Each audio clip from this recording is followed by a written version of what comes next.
Haiphie for the Palestra.net.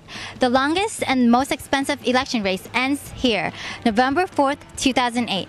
What seems even longer is the gripping lines wrapping around UCR's Extension Center.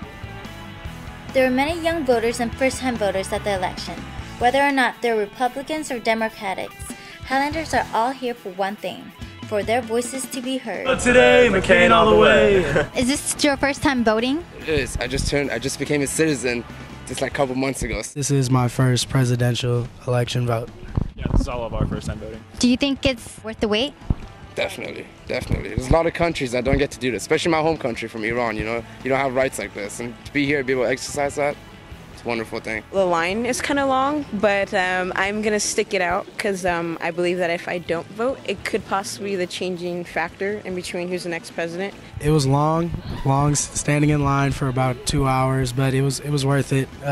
Felt good, you know, finally got to vote. Felt like I was a part of something. I suppose even though it seems like if you're a Republican it won't really matter in California, I think you should still exercise your vote. I think it's a wonderful experience and a historical election, and I do believe that our kids will be talking about this in futures to come.